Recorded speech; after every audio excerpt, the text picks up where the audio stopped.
about how to choose someone out to supersize your business. Sharon Horne-Ellstrom here, and our idiom today is choose someone out.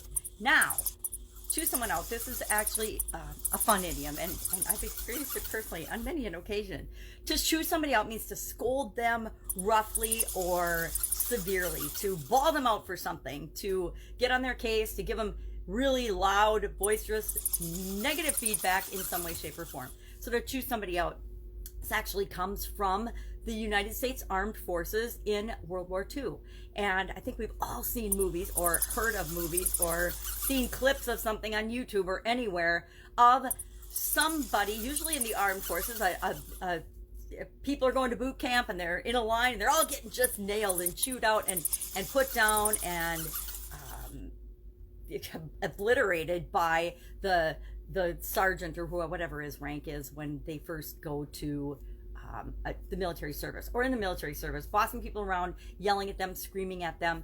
I can't hear you. My dad used to, when we were girls, sometimes he'd do that drill sergeant voice. I can't hear you, when we were like not wanting to answer his questions about something, because sometimes girls get into mischief when they're little girls.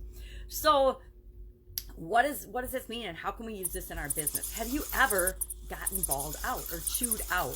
Have you ever chewed somebody out? I know I've been guilty of, dishing it out every once in a while when something super frustrating or bad happened, mostly when I was younger and early in my career.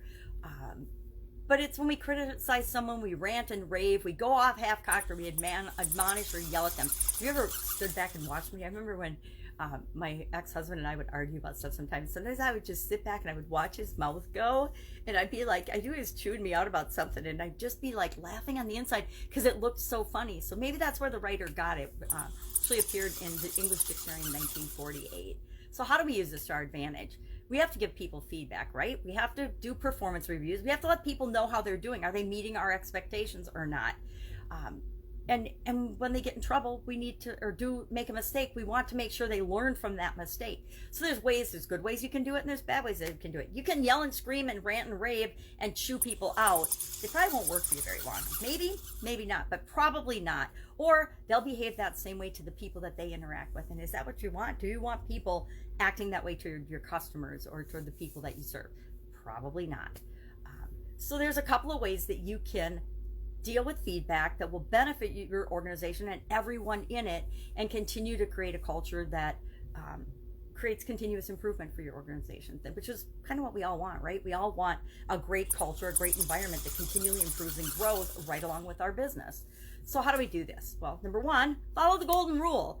Talk about the performance, not about the person. When you're giving feedback, and it's hard for human beings to do this, but feedback should always be about the task, the performance, the mistake specifically, not anything to do about the person. I mean, we should never be judging people on their personality, their appearance, the way they speak, things that people can't control.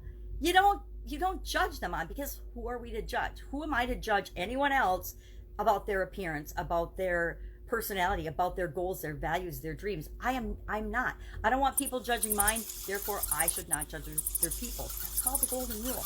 Now, unfortunately, we haven't been seeing a lot of that in America, the land of the free and the home of the brave. There's been a lot of cowardly behavior on the part of many citizens, but on our media, setting a bad example by berating other people, judging them, spreading rumors and opinions, and dressing it up as news and media. And I think it's a really frightening trend. Now, I'm not a news watcher intentionally, because I like to think for myself. I don't need the media telling me how to think.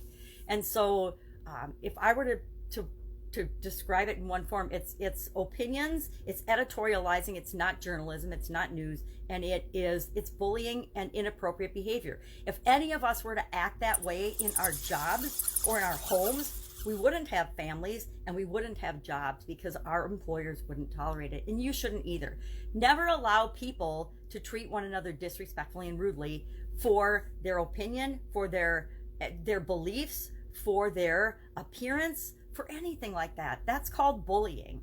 So make sure none of that is creeping into your corporate culture or into your business culture. The other thing I learned early on in my career about giving feedback was to sandwich it. Make sure that you give somebody a positive, then the feedback, the negative, and then a positive again. I don't believe that. I think if you be honest and upfront with people and you describe the behavior and what you expect and want to see, people are smart, rational human beings, and they will understand that. You don't need to make it phony and inauthentic by sandwiching it in positives. You should always be telling people how they're doing and how they're performing. I ascribe to the belief that you're always communicating and building relationships with people and letting them know what is great and they're doing. Please let people know what they're doing. That's awesome. And then when they make a mistake or when there's something that they do that they could learn and handle in a different way later, in the future, if your intention is to help people with the messages and the feedback that you give them, then even if you say it in a fumbly way or make a mistake or don't use the exact right proper words or format, you're going to be okay. If you're treating people the way you want to be treated with the intention to help and improve them and their performance and your organization as a whole, if you all have the same positive intent, you're going to be okay. And again, focus on the performance, not on the person. It's got nothing to do with their personality. It's got nothing to do with how they dress or how they look or the kind of makeup they wear or if they have vampire teeth. It's about dignity and respect and treating everybody like human beings because we are. All right, so that's my rant for today about chewing someone out. How do I know? Because I've gotten chewed out a lot in my life or my career. I remember going to HR because I used to say guys. I'm from Wisconsin, the Midwest, and we say you guys. I grew up for 25 years saying you guys. And one of my jobs, I had to go to HR and get talked to about saying you guys. And so you never know what you're going to get chewed out for. Have an absolutely awesome, amazing day. I will be with you tomorrow with another interesting idiom. What does it mean? Where does it come from? And how might you use it in your business today? Take care.